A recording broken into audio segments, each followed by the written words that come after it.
Boa noite a todos. É uma grande satisfação participar como conferencista nessa segunda noite do segundo Congresso de Direito Processual, promovido pelo Instituto Paranaense de Direito Processual. Tenho aqui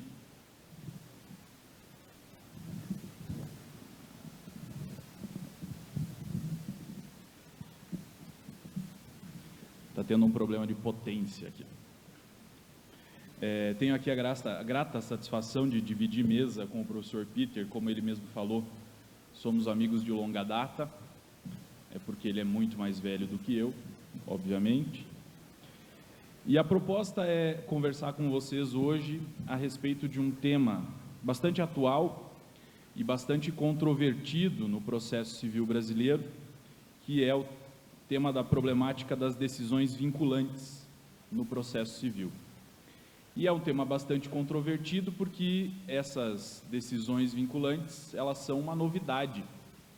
Muito embora a doutrina já viesse discutindo há um bom tempo a respeito da vinculação às decisões judiciais, a previsão legal é recente, porque a previsão legal foi trazida aí pelo artigo 927 do CPC de 2015, que já completou um ano de vigência, já conta com um pouco mais de um ano de vigência, e a gente já começa a sentir alguns problemas desse novo texto legal na prática. Então, a minha proposta é falar sobre essas decisões vinculantes, apresentar os problemas desse sistema de decisões vinculantes e sugerir, quem sabe, alguma interpretação que possa adequar o texto legal à Constituição e à nossa realidade do processo brasileiro. Então, para começo de conversa, a gente precisa ir lá no texto legal do artigo 927, que ele vai estabelecer um rol de decisões consideradas vinculantes. O primeiro tipo de decisão que o artigo 927 considera como vinculante, quer dizer lá que os juízes e os tribunais observarão as decisões do STF em controle concentrado de constitucionalidade. Isso, na verdade, já é uma decorrência do próprio sistema. Se a Constituição estabelece uma competência para o STF de guardião da Constituição e uma função jurisdicional de decidir ações em controle concentrado de constitucionalidade, nos parece muito óbvio que todos os tribunais e todos os juízes do Brasil tenham que se submeter, tenham que observar uma decisão do STF quando ele faz controle de constitucionalidade. Então, parece que o CPC está dizendo o óbvio. E, nesse ponto, é necessário que ele diga o óbvio, porque às vezes o óbvio não é bem compreendido na prática. Nós temos um problema no Brasil de acreditar que em direito tudo depende. A gente é ensinado que em direito tudo vai depender da interpretação dada pela pessoa autorizada pela lei a dizer o que é e o que não é direito. E às vezes isso chega ao nível de se implantar um realismo jurídico, uma bagunça esquisitíssima que foi inventada pelos americanos, que dizia que direito é aquilo que o juiz diz que é. E diante dessa ideia de independência do juiz, de o juiz poder decidir conforme a sua consciência, nós temos no nosso sistema judiciário magistrados que acreditam que eles podem discordar do STF, quando o STF faz controle de constitucionalidade. Então tem lá uma decisão fazendo controle concentrado, que o STF declara que uma determinada norma é inconstitucional, e há juízes que acreditam que eles podem discordar disso. Eles podem dizer que a norma é constitucional.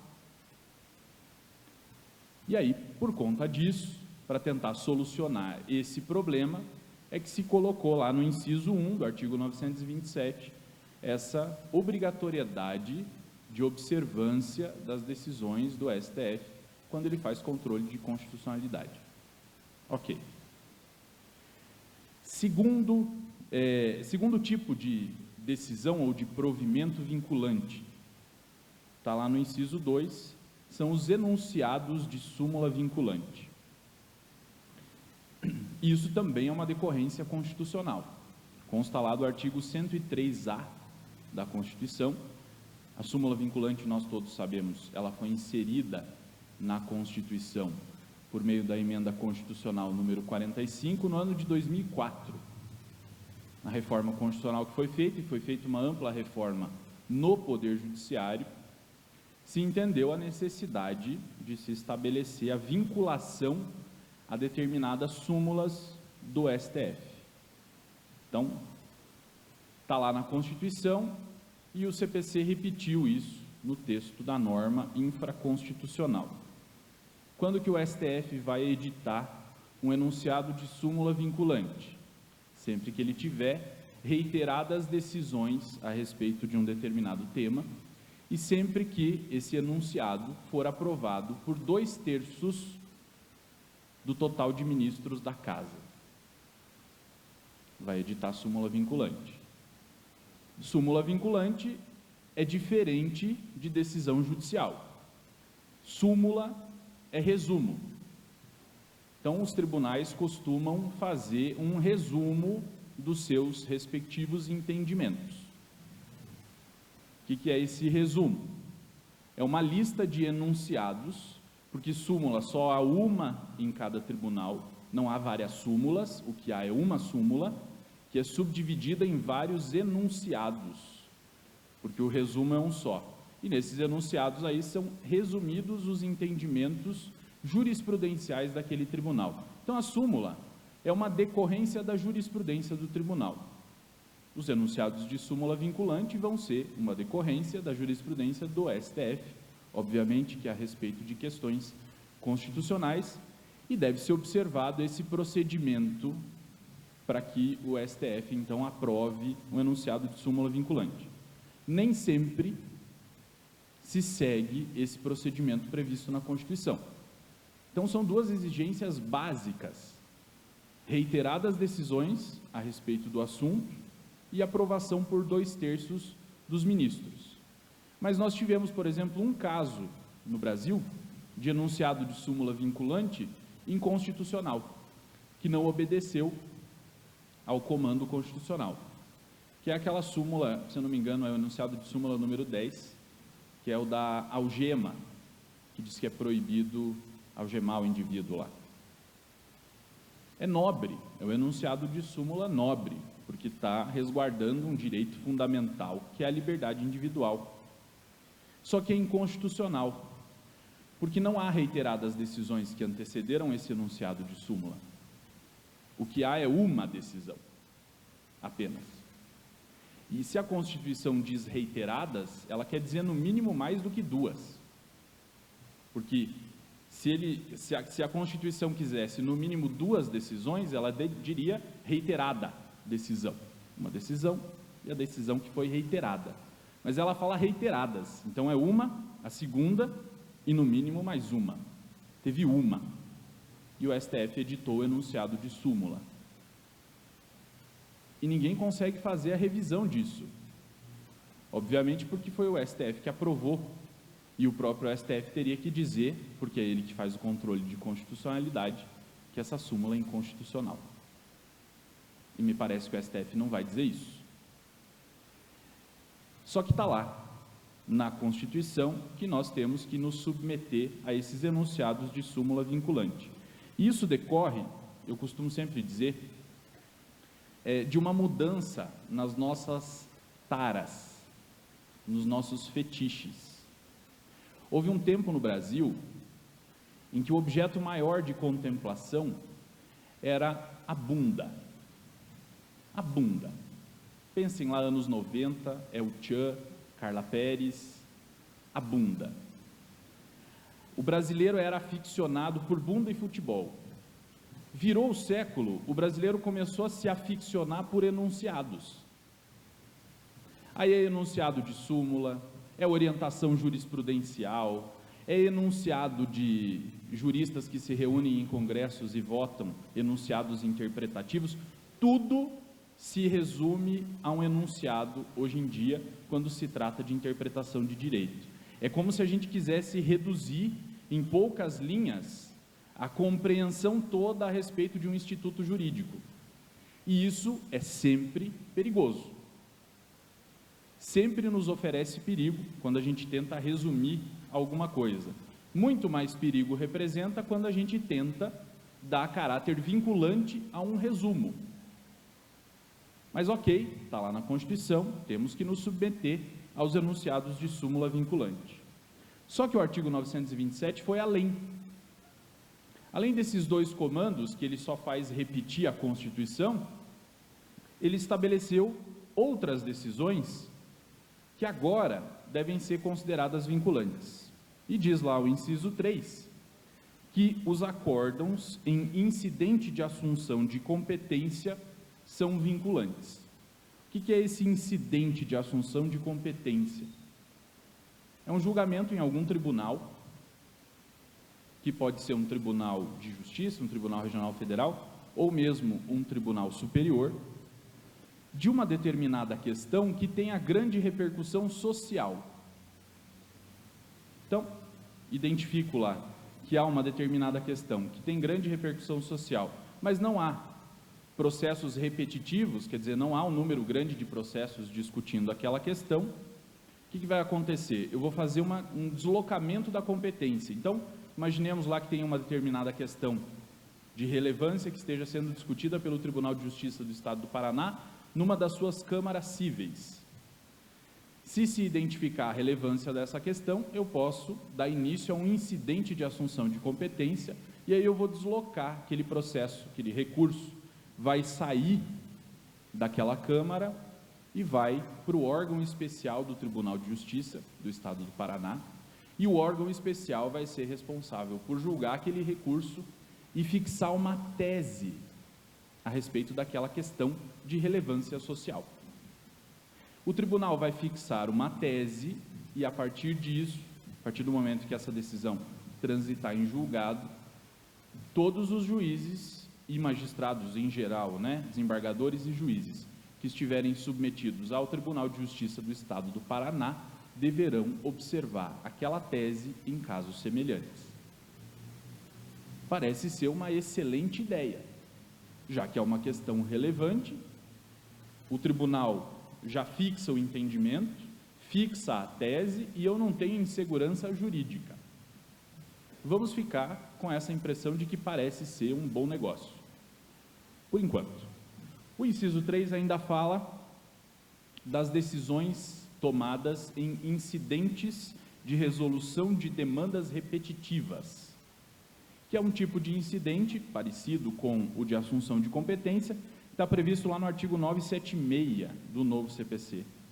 Só que nesse caso, como se trata de um incidente de resolução de demandas repetitivas, eu tenho que ter obrigatoriamente um número considerável de processos tramitando no âmbito daquele tribunal a respeito daquela questão.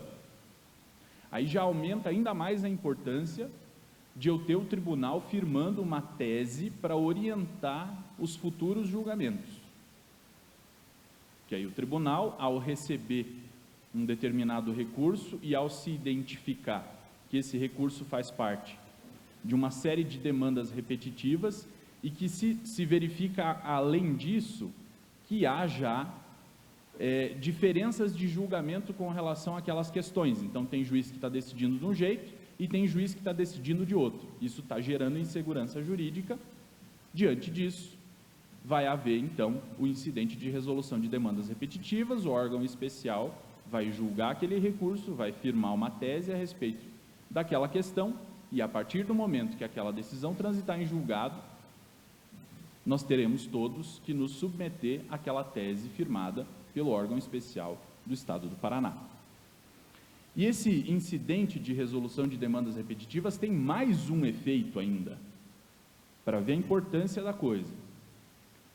Vamos imaginar que eu tenha esse incidente aqui no Estado do Paraná, e alguém lá no Tocantins tem uma causa semelhante a essas causas repetitivas que estão tramitando aqui no Paraná.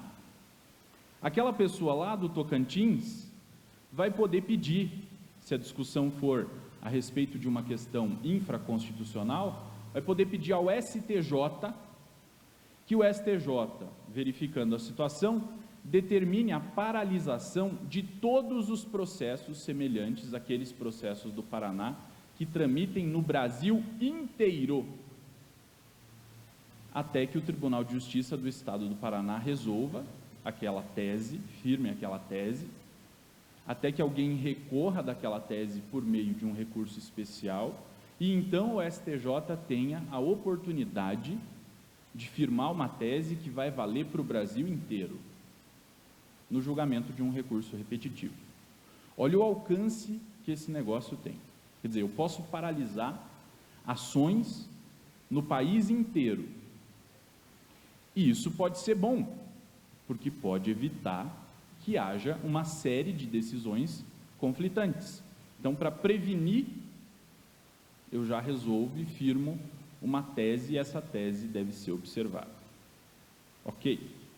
Além disso, diz o artigo 927, que lá no inciso 3 ainda, que são vinculantes às decisões tomadas pelo STJ, pelo STF, no julgamento de recursos repetitivos, recurso especial ou recurso extraordinário repetitivo, uma vez que o tribunal, o STJ ou o STF, defina a questão, aquela tese passa a ser obrigatória obrigatória observância por todos os tribunais e juízos de primeira instância do Brasil inteiro.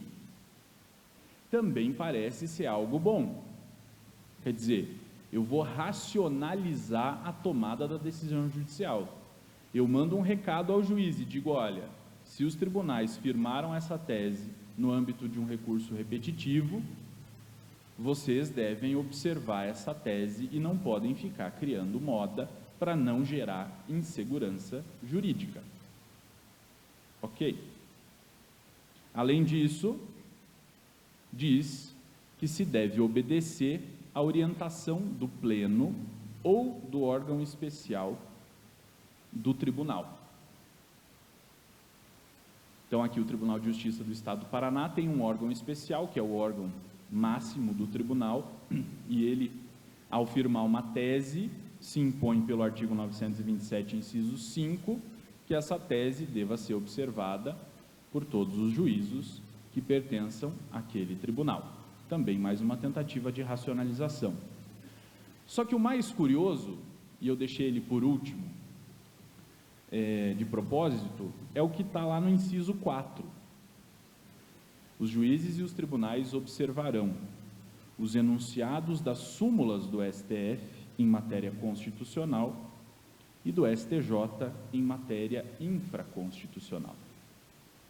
Perceba que aqui ele não está falando dos enunciados de súmula vinculante do STF, que são vinculantes por força constitucional. Ele está falando de qualquer enunciado de súmula do STF ou do STJ. Os tribunais e os juízes devem observar. E por que isso é problemático? Porque súmula é um resumo. Mas é mais problemático ainda porque há, por exemplo, casos de enunciados de súmula do STJ que não dizem respeito às decisões que deram origem a esses enunciados. Tem uma pesquisadora de Bauru que produziu uma dissertação de mestrado que ela deu o nome de sumulatria. E o objeto de pesquisa dela foram os enunciados de súmula do STJ. E ela foi analisando um a um. Como que ela fez? Ela analisou o enunciado e procurou todas as decisões que deram origem àquele enunciado e fez uma comparação para saber se o enunciado era um resultado mesmo daquelas decisões que haviam sido tomadas pelo STJ. E pasmem, ela descobriu em um número considerável de enunciados que não havia correspondência entre os fundamentos determinantes dos julgados e o enunciado. E para isso há apenas um nome que pode ser dado, que é um nome que está meio banalizado. É golpe. É um claro golpe do STJ na democracia. Quer dizer, ele é autorizado a criar um resumo da sua jurisprudência, ok, para orientar a nossa pesquisa, ok. Só que nós devemos acreditar que ele vai fazer isso de forma honesta, que ele vai retirar fundamentos determinantes dos julgados e vai produzir um enunciado, um resumo fidedigno daqueles enunciados determinantes. Uma coisa tem que ter a ver com a outra, não pode ser diferente. Se for diferente, é golpe. E o problema do inciso 4 do artigo 927 do CPC de 2015 é que ele dá a esse tipo de enunciado o peso de ser um enunciado vinculante. Quer dizer, todo mundo tem que observar. Agora nós vamos para mais problemáticas. Há vários doutrinadores que tecem críticas a esse sistema de decisões vinculantes, muito embora a intenção do legislador, ao criar esse sistema, foi racionalizar a decisão judicial, acabar com aquela ideia de que o juiz pode julgar conforme a sua consciência. Esse é uma boa desculpa para criar um sistema vinculante. Só que isso não pode esconder outros problemas. O primeiro problema é porque nós estamos tentando, em alguns momentos, copiar o sistema do common law e estamos fazendo uma cópia muito mal feita do sistema do common law, por não compreender adequadamente esse sistema que não é o nosso. O que diferencia um sistema do outro, basicamente? O common law é um sistema centrado em decisão, né? É um sistema construído por decisões judiciais, enquanto que o civil law é um sistema centrado na produção legislativa. Nós sabemos, todos nós aqui, que nós vivemos num sistema de civil law. Nós estamos submetidos a um sistema de produção legislativa, diferente do sistema do common law. Isso não quer dizer que esses dois sistemas são absolutamente separados, porque nada nesse mundo globalizado pode ser hoje encarado como algo absolutamente separado ou absolutamente diferente. O que acontece é que esses sistemas que são diferentes no seu nascedouro, vez ou outra, trocam informações. Quer dizer, nós somos influenciados pelo common law e nós influenciamos o common law. E isso acontece ao longo da história desde sempre. Nós temos países de common law, por exemplo, a Inglaterra, desde 1999, conta com um código de processo civil, uma lei que estabeleceu normas de direito processual, porque se entendeu naquela quadra histórica daquele país que era extremamente necessária a adoção de uma legislação que conferisse segurança jurídica para o processo civil. Mas isso não tornou a Inglaterra um país de civil law. A gente vê nos Estados Unidos crescendo, em alguns estados mais, outros estados menos, o número de leis escritas. Ao mesmo tempo, nós vemos países de civil law dando cada vez mais importância para as decisões judiciais. A gente vê a Alemanha, por exemplo, que tem inclusive um sistema de ensino centrado no estudo de decisões judiciais. Mas é um país de civil law, que entendeu a importância de discutir a produção do judiciário, porque entendeu que isso afeta diretamente a produção do direito também. E no Brasil não seria diferente. Cada vez mais a gente vê aumentando a necessidade de discutir decisões judiciais e acompanhar a produção do Poder Judiciário, justamente porque a produção do Poder Judiciário, ainda mais no estado atual, indica que o Poder Judiciário participa ativamente da produção do direito. Não é o produtor único do direito, mas ele está dentro de um processo de produção do direito e precisa ter a sua importância reconhecida por conta disso. A gente vê no constitucionalismo atual o Poder Judiciário ganhando cada vez mais preponderância, justamente porque ele precisa garantir determinadas liberdades e determinados direitos que não são do interesse nem do Executivo e nem do Legislativo. Essa coisa de promover a emancipação social por meio do oferecimento e da efetivação de direitos, muitas vezes, não é do interesse do Executivo e do Legislativo, porque talvez seja do interesse desses dois poderes ter uma população com direitos mais restritos, com acesso mais restrito a determinados direitos, porque uma população assim é muito mais fácil de ser dominada. E o Poder Judiciário, então, vem com o papel de produzir a efetivação desses direitos. E aí, cada vez mais, se torna importante a discussão a respeito das decisões judiciais e da força dessas decisões judiciais no nosso sistema. E discutir isso não vai nos tornar um país de common law. Quando começaram as discussões a respeito de eventuais decisões vinculantes no CPC de 2015, isso já começou lá em 2009, com a comissão que foi formada para produzir o anteprojeto do Código. Alguns doutrinadores saíram publicando artigos e dizendo, olha, vão transformar o nosso direito em um sistema de common law. Estão common lawizando o direito brasileiro. Seria impossível common lawizar o direito brasileiro por meio de uma lei. É até um contrassenso. Vem a lei e implanta um sistema de common law, sendo que o sistema de common law é um sistema em que prepondera a decisão judicial. Parece que não batia alguma coisa. E eles até foram abandonando essas denúncias, porque perceberam que isso não seria possível, que mesmo que houvesse pessoas que estivessem tentando alguma coisa, essas pessoas não conseguiriam lograr êxito nesse intento, porque não se transforma um sistema em outro por meio de uma lei infraconstitucional, como é o CPC. Vamos colocar cada um no seu devido lugar. É importante, mas tem uma importância, uma importância. Importante mesmo é a Constituição Federal. E na Constituição Federal não haveria recepção para esse tipo de mudança sistemática. Enfim, não caberia. Definitivamente não caberia.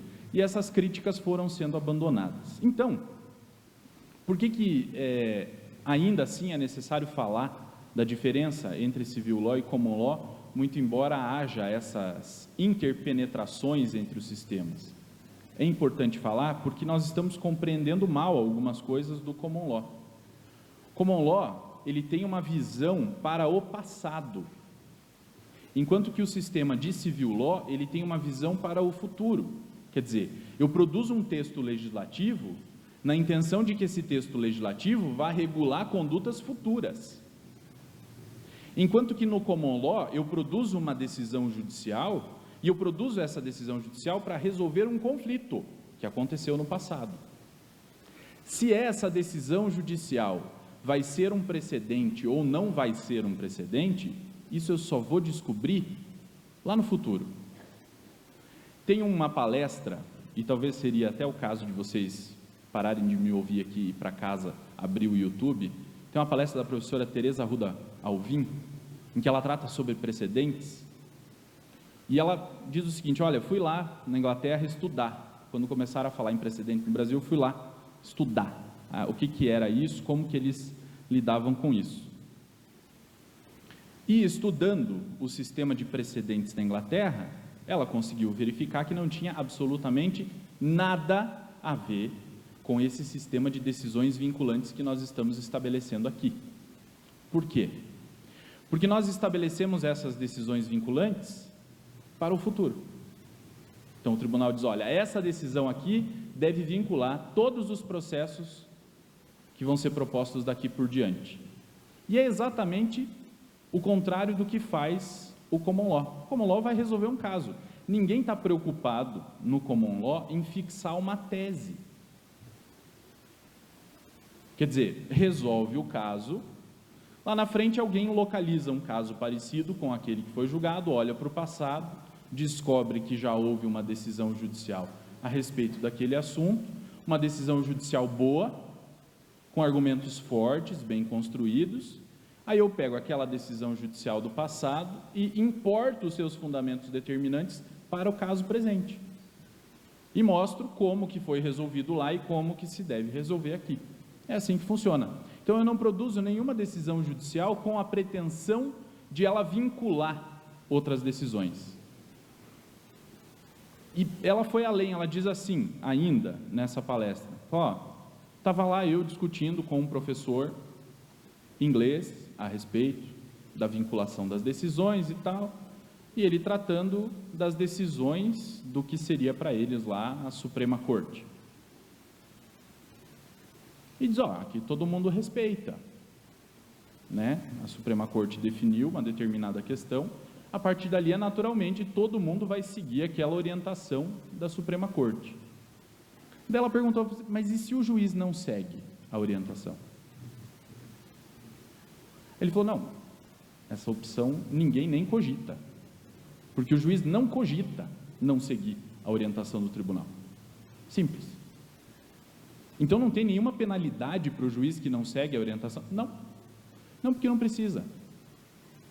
Ele segue. E a observação que ela faz é justamente essa, como nós estamos subdesenvolvidos, né? Que nós precisamos estabelecer o que é uma decisão vinculante, e se o juiz não segue, nós temos que pensar numa penalidade para o juiz.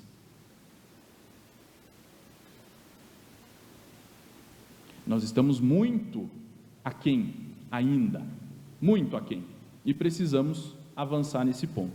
Ok, esse é o primeiro problema. O segundo problema é um problema levantado pelo professor Nelson Neri Júnior, que é o problema da inconstitucionalidade desse artigo 927 do Código de Processo Civil de 2015. Por que o problema da inconstitucionalidade? O que ele fala, resumidamente? Quando a Constituição quis que determinados provimentos fossem vinculantes, a Constituição disse, esse provimento é vinculante. Foi o que a Constituição fez com a súmula vinculante. Vai vincular, todo mundo tem que obedecer. As decisões de controle concentrado de constitucionalidade, a vinculação é automática, porque decorre do próprio sistema. E esse sistema é criado pela Constituição.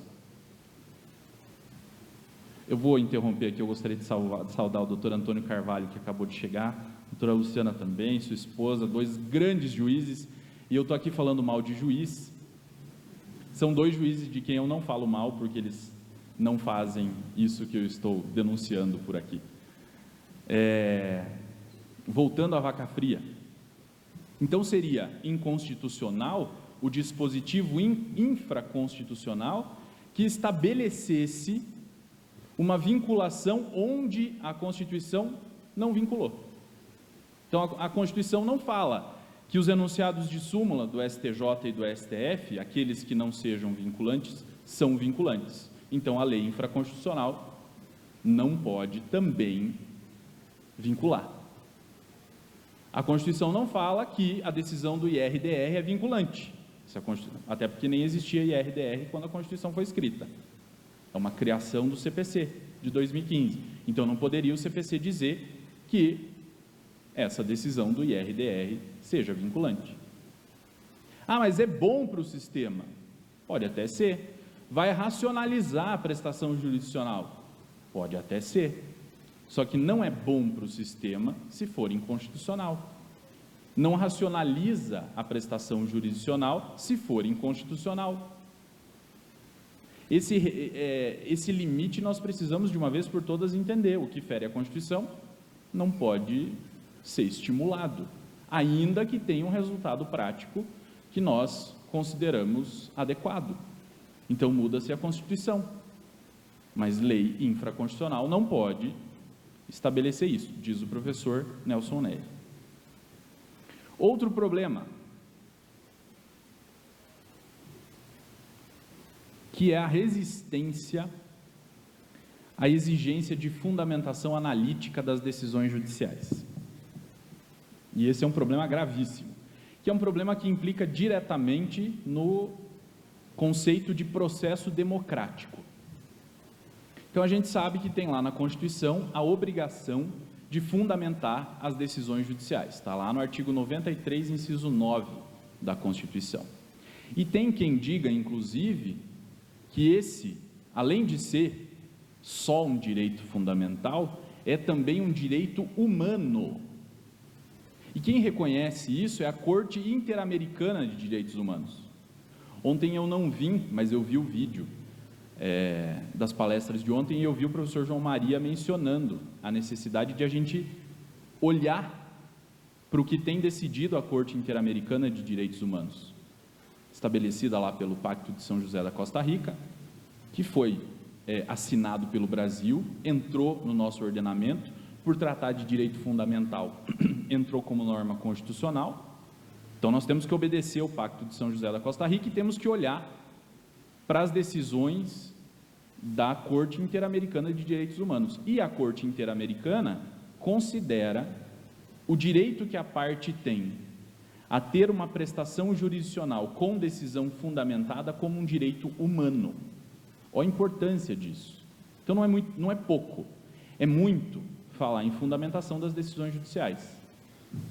E aqui fazendo uma homenagem agora, o professor Barbosa Moreira, que nos deixou no mês passado, infelizmente, o maior processualista desse país, de todos os tempos, dizia que Estado de Direito é um Estado que se justifica, é um Estado que presta contas. E como que o Poder Judiciário presta contas do que ele faz? Por meio da fundamentação das decisões judiciais. Esse é o meio de prestar contas e é o meio mais eficaz que nós temos de fiscalizar a atividade do Poder Judiciário. Bem ou mal, nós fiscalizamos o Executivo e o Legislativo votando ou não votando. Então, a responsabilidade é nossa, por quem a gente coloca e por quem a gente tira de lá. Agora, o Poder Judiciário, nós não escolhemos. Os membros do Poder Judiciário são selecionados por outros meios que não o voto. E aí é necessário que o controle seja feito por outros meios também. E o controle do Poder Judiciário, então, é feito por meio da exigência de publicidade dos processos judiciais e por meio da exigência de fundamentação das decisões. Por muito tempo, nós acreditamos que a fundamentação das decisões teria que ser uma fundamentação suficiente. Quer dizer, o juiz encontrou fundamentos suficientes para construir o seu convencimento, está ok, aquilo é o necessário e é aquilo que vai conter a decisão judicial. O novo CPC, percebendo esse problema, que é um problema que diz respeito diretamente ao contraditório e à norma constitucional que exige a fundamentação das decisões, resolveu, então, estabelecer lá no artigo 489 um parágrafo 1º com uma série de exemplos ruins.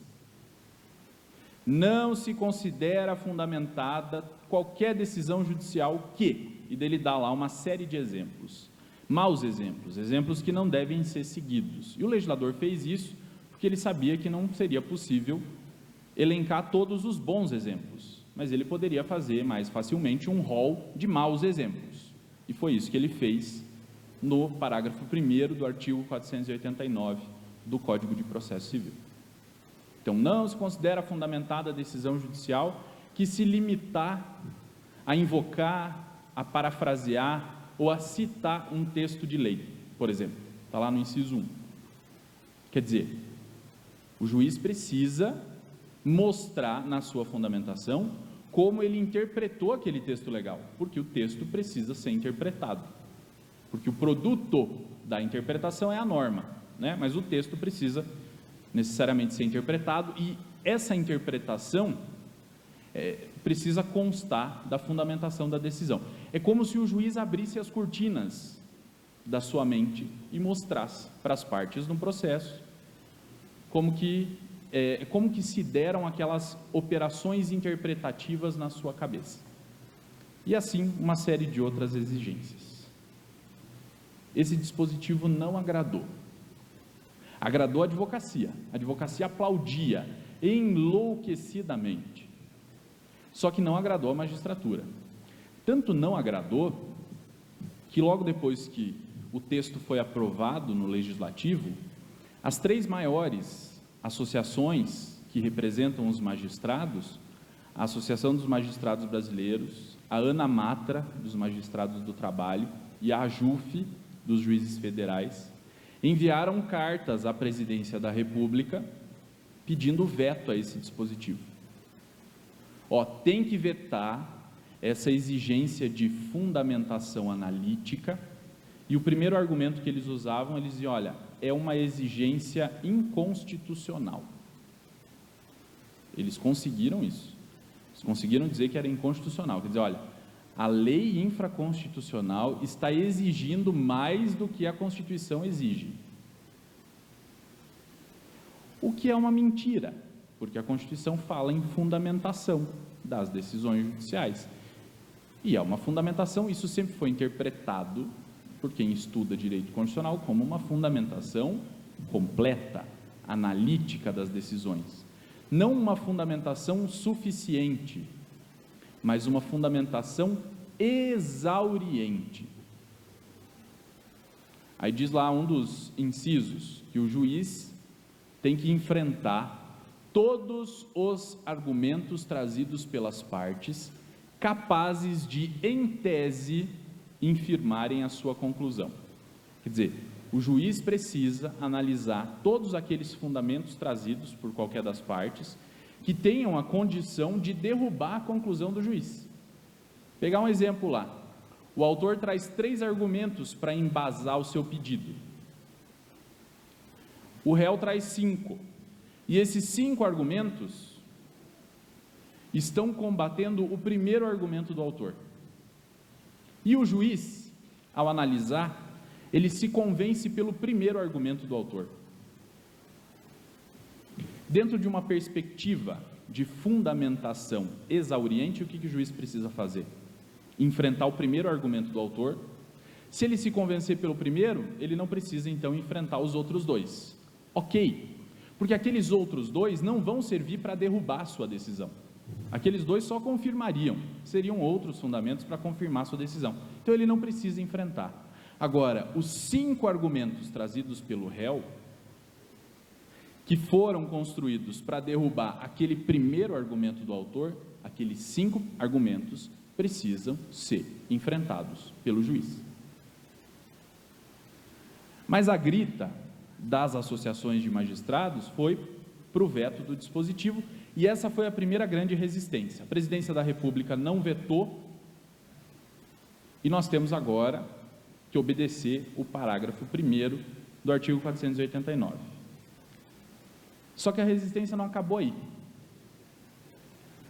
O STJ, analisando um caso em que se discutia a exigência de fundamentação analítica, deu uma decisão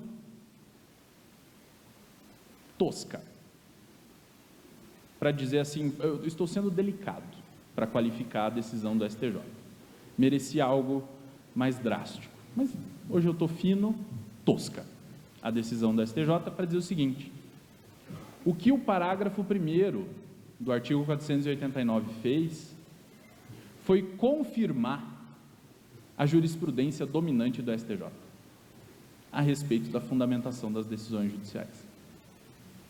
E esse é mais um golpe do STJ, porque o que o parágrafo 1º do artigo 489 fez foi justamente desconfirmar, desautorizar a jurisprudência pacificada, tanto do STJ quanto do STF, a respeito de fundamentação das decisões judiciais.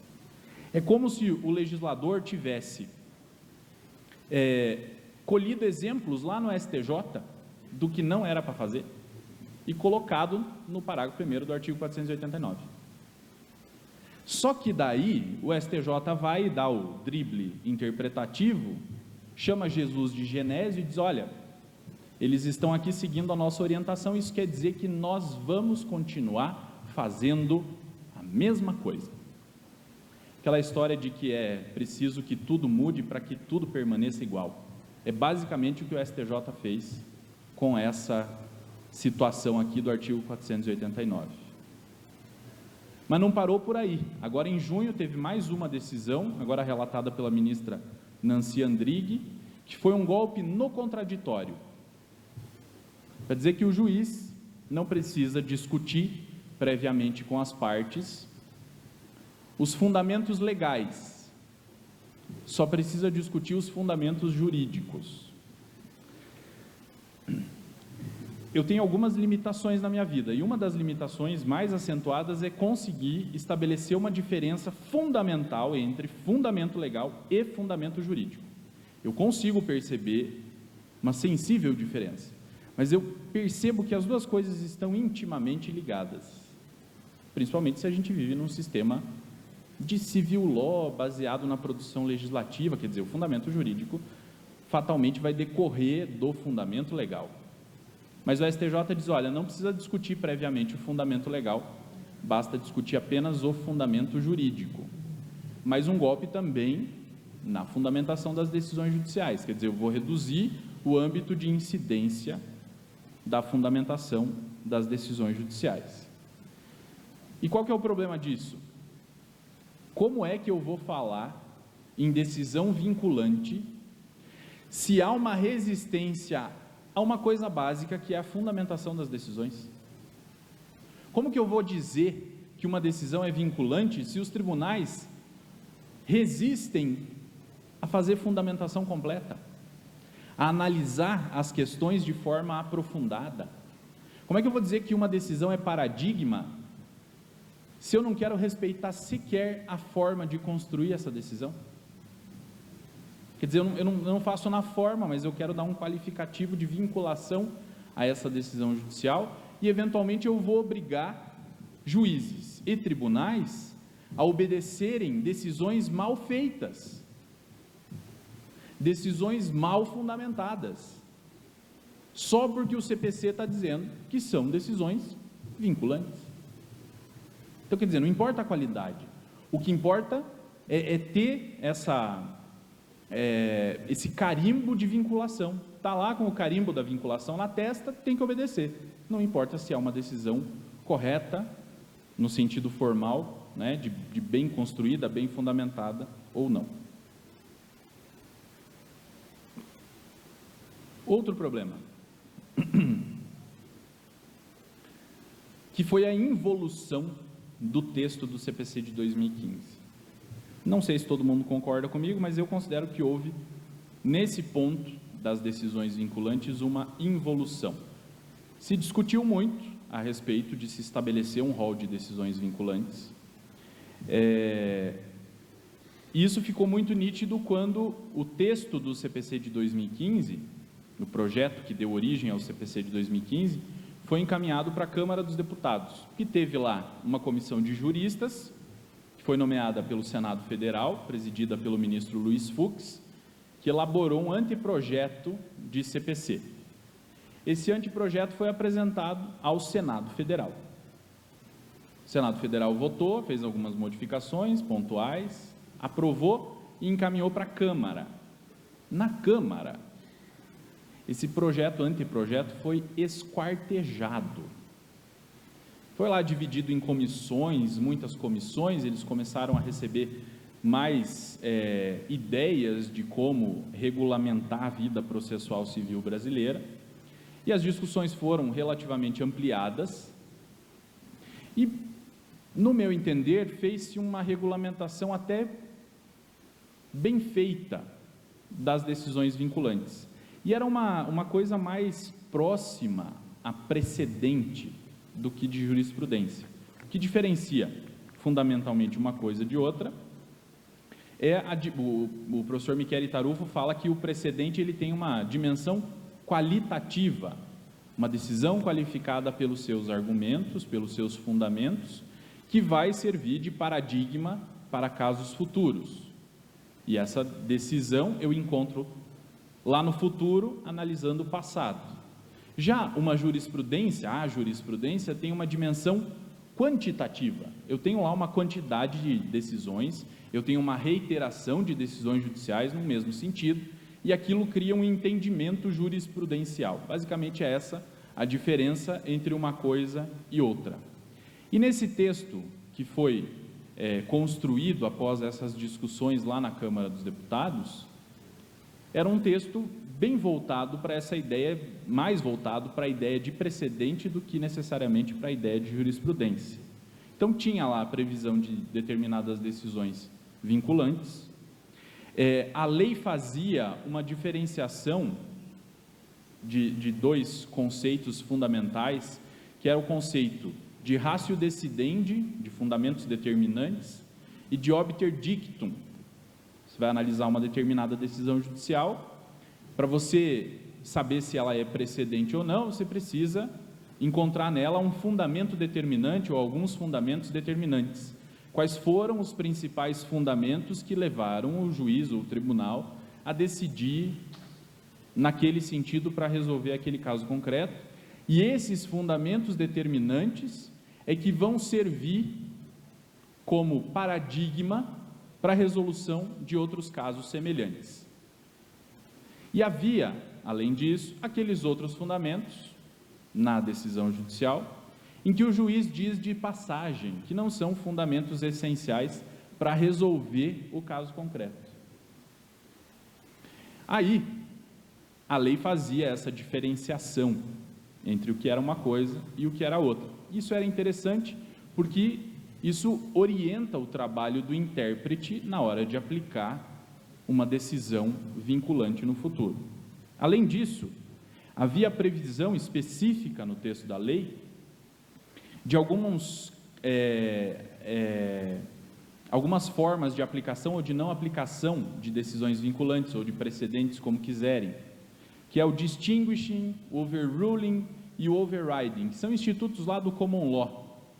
O juiz, resumindo muito, ao analisar um determinado caso, ele vai comparar o caso atual com o caso paradigma.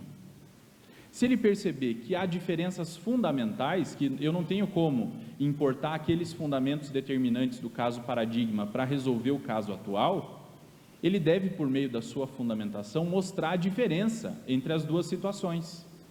Isso é o distinguishing. Essa é a distinção que ele vai fazer entre os dois casos. Ele vai dizer, olha, eu não posso aplicar essa decisão vinculante, eu não vou me vincular a essa decisão nesse caso concreto, porque há uma diferença fundamental entre o caso que eu estou analisando e o caso paradigma. O juiz ainda poderia fazer a superação da decisão vinculante, ou o próprio tribunal que deu a decisão. Diz, olha, esse entendimento aqui já não encontra mais amparo, e essa superação poderia ser parcial ou poderia ser total. Além disso, que eu considerava a melhor parte, havia previsão de alguns princípios norteadores desse sistema de decisões vinculantes. E o primeiro princípio previsto na lei como norteador desse sistema era o princípio da legalidade. E me parece ser muito importante que a lei diga que esse sistema de decisões vinculantes vai se nortear pelo princípio da legalidade, porque a decisão judicial não vai poder contrariar o texto legal. E se o juiz, na análise do caso concreto, perceber que aquela decisão qualificada pela lei como vinculante, na verdade está desobedecendo outra lei ou é contra outra lei, ele não vai poder fazer a aplicação, ainda que aquela decisão seja vinculante. Porque o juiz só vai poder afastar a aplicação da lei em casos muito específicos.